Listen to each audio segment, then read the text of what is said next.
Salvador Alfonso Martínez Escobedo, conocido como La Ardilla, nació en 1972 en Matamoros, Tamaulipas, México. Provenía de una familia humilde, donde su padre se ganaba la vida como obrero de la construcción.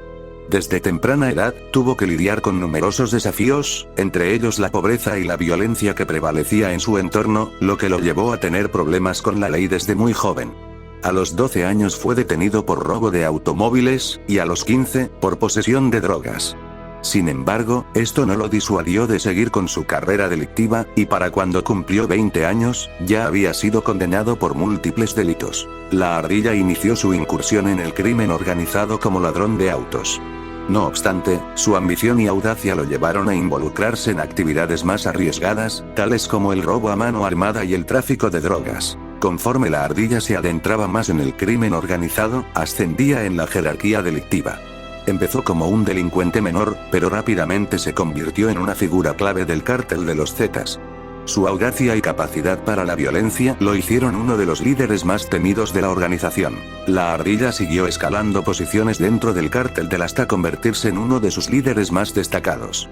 Su poder e influencia se extendieron a lo largo de la frontera entre México y Estados Unidos, donde controlaba una significativa porción del tráfico de drogas en la región. Desde muy joven, inició su trayectoria en el mundo del crimen, logrando mantener durante años una posición de liderazgo en su organización.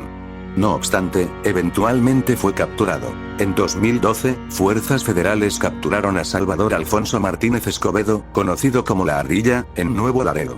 Durante un patrullaje en el fraccionamiento San Agustín a las 5 horas del 6 de octubre, personal naval fue atacado con disparos de arma de fuego, resultando abatido uno de los agresores mientras otros lograron escapar.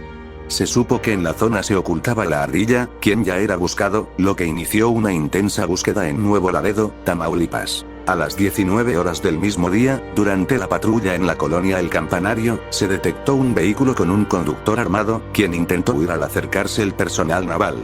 Tras una persecución, lograron detener el vehículo y el conductor se identificó como Salvador Alfonso Martínez Escobedo, de 31 años y originario de Nuevo Laredo, Tamaulipas. Se acusó a La Ardilla de ser el autor intelectual detrás de la horrenda masacre de San Fernando, en donde 72 migrantes fueron ejecutados. Este suceso ocurrió en agosto de 2010. El espantoso crimen, considerado como la peor masacre de migrantes, sacudió a México y provocó una intensa búsqueda por parte de las Fuerzas Armadas para capturar a los culpables. Como líder de los Zetas en la región, La Ardilla en ese entonces también encabezaba el brutal conflicto que había entre carteles, de aquel lejano 2010. El conflicto en cuestión era la guerra que vivían los Zetas y el cartel del Golfo. Escobedo para este punto estaba siendo buscado por la Procuraduría General de la República, PGR, que ofrecía una recompensa de cerca de 15 millones de pesos mexicanos por su captura.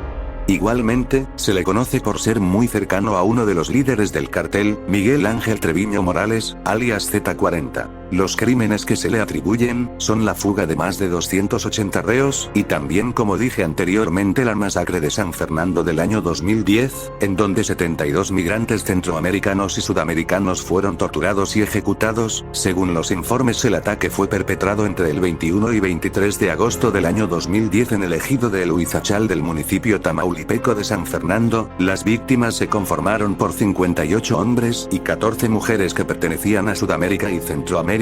Todos los migrantes que perdieron la vida fue debido al recibir impactos de bala en la parte trasera de la cabeza y espalda. Los miembros del cártel, luego de ejecutarlos, abandonaron los cuerpos apilándolos unos encima de otros a la intemperie, acelerando el proceso de descomposición. Todo esto a menos de 150 kilómetros de la frontera con Estados Unidos. Se supone que el 21 de agosto, un grupo de hombres armados secuestró a los 74 migrantes que viajaban en 2 camiones por la carretera 101, rumbo a la frontera con Estados Unidos. Las personas fueron llevadas a una bodega abandonada en el rancho El Huizachal, donde les ataron de manos y les vendaron los ojos antes de ejecutarlas en la madrugada del 22 de agosto. 2 días después, la Secretaría de Marina, guiada por el sobreviviente ecuatoriano Luis Freddy Lala Pomavilla, encontró los cuerpos. Los cuerpos encontrados en la masacre, entre los cuales se encontraban 21 hondureños, 14 salvadoreños, 10 guatemaltecos, 1 ecuatoriano y 4 brasileños. El 22 de agosto, el grupo de migrantes viajaba en 2 camiones desde Veracruz, fueron interceptados por un grupo armado antes de llegar a San Fernando.